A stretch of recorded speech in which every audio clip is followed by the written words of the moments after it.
But that's not true. It's real flames. It's real fire, just like you could imagine. I think it's even hotter than fire would be here. Everything's amplified there. But just to give you a few scriptures, Psalms 140:10 says, "Let burning coals fall upon them. Let them be cast into the fire, into deep pits." Matthew 13:49 says, "The angels shall sever the wicked from the just and cast them into a furnace of fire." Psalm 11:6 talks about, "Upon the wicked He will rain fire and brimstone and a burning tempest." So there is real fire in hell. And another reason I believe it's real fire is, in Luke 16, where the rich man said, "I'm tormented in this flame, and send Lazarus to dip his finger in water to cool my tongue." Well, if it was metaphorical flames, water would not suffice, right? He wanted water to cool just would help with the flames. And in Revelation 9:2, it talks about in the tribulation time where the bottomless pit is opened, and it says the smoke of the pit ascends up, and it darkened the sky, and the sun became dark from the smoke of the pit. Well, if you had to have a real fire to produce smoke to darken the sky. So it's real fire.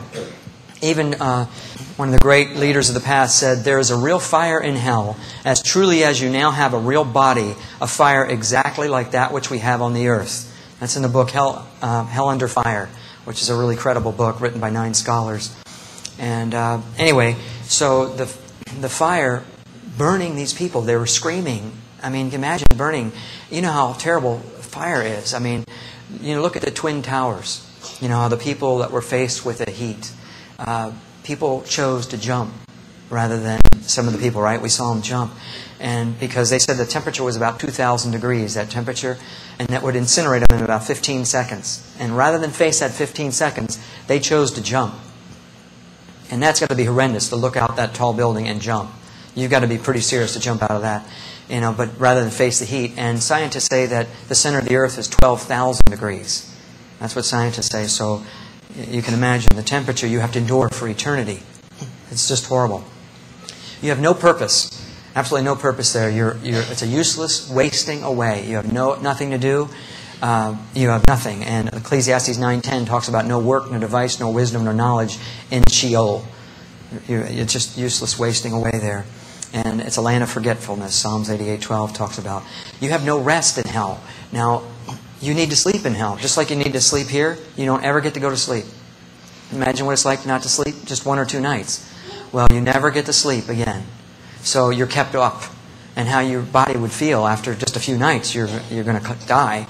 Well, there you never get sleep. And Revelation 14:9 or 14:11 talks about, "And the smoke of their torment ascends up forever and ever, and they have no rest day nor night." Now, it's talking about the rest from the torments, but also you don't have any physical rest. You see, in Psalms 127:2, God says He gives His beloved sleep. You see, so sleep He is given to the beloved, and you're not His beloved there.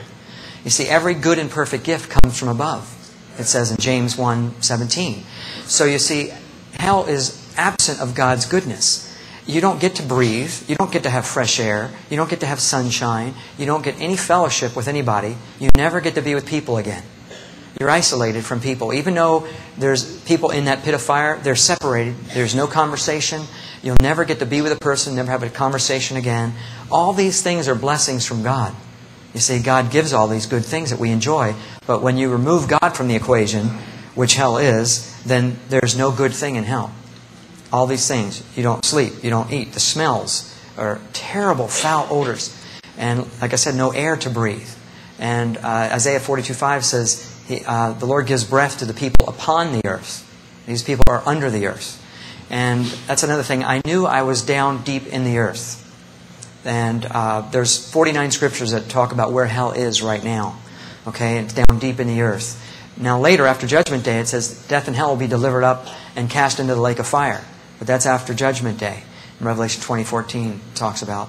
So, but right now, hell is down deep in the earth. And there's a lot of scriptures for that. Remember when Jesus descended into the lower parts of the earth and hell was separated by a gulf fixed? Talked about in Luke 16. Ezekiel 26:20 talks about where hell is, and Numbers 16:32. So many scriptures I could point out that would show you where hell is. But I understood that I was down deep in the earth, about 3,700 miles deep. And somehow I knew it was 3,700 miles down. So we know that the diameter is 8,000 miles, so that 4,000 is the radius. So I was close to the center of the earth. And I don't know how I knew that again, but I knew that's how deep it was. Like that pit of fire, it was about a mile across. And that's a big pit of fire. But there were individual pits of fire all around that big pit, where people were in their own individual pits also. There are other prison cells in hell. Some people are in prison cells, pits of fire, a lake of fire, this big, huge lake of fire. And so there's all different places in hell. And there's all different levels of torment. And not all has the same torment or punishment. And there's a lot of scriptures of that. I remember where Matthew 23:14 talks about, therefore you shall receive the greater damnation, inferring there's a lesser damnation. Or it shall be more tolerable for Sodom and Gomorrah than for that city, inferring there's a less tolerable. A servant beaten with many stripes or beaten with few. Hebrews 10:28 talks about how much sorer punishment suppose shall you receive. And so there's a sorer punishment. You make him twofold more the child of hell than yourselves. There's a lot of scriptures on the different levels of torment, but none of them are good. Okay, all of them are bad. Every single level. There isn't any nice spot in hell. So it's not a place you want to go to. Now, I thought about, when I was down there, I thought about my wife. And I thought about I could never get to her again. I'd never get out. She'd never know where I was at. She never could find me. I couldn't get out. And that thought to me was really tormenting. To live with that for eternity, that she would never know where I was and I would never get to her. She would never know what happened to me. That was horrifying to me. And I've always told my wife I'd get to her no matter what happens. If we're in an earthquake and we're separated that day, I'll get to her. I'll find her. And I couldn't get to her. So another thing that you just have to endure there is being separated from your loved ones. I thought about people up on the earth. I understood that there was a whole world going on up here, but that the people up here don't realize there's a whole world going on down there. Most people don't realize that there's millions of people down there that used to live up here on the surface. And they're all there, tormented. And they used to live here and live their life just like you and I, walking the earth, doing their thing, and enjoying their families. And now they're eternally lost in this place, and they'll never see their families. They'll never see anyone.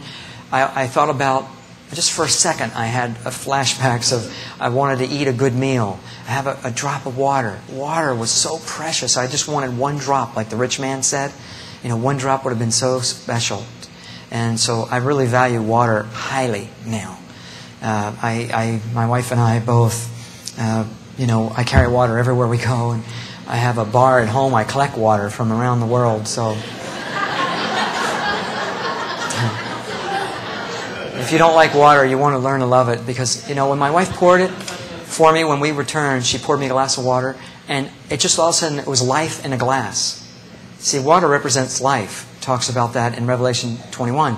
And it just was amazing for me to look at water and think, there's life in this. And there's no life in hell. So there's no water in hell. Zechariah 9:11 talks about thy prisoners in the pit where there is no water. And a lot of other scriptures. But water is so precious now. Matter of fact, I'm going to have a drink. So.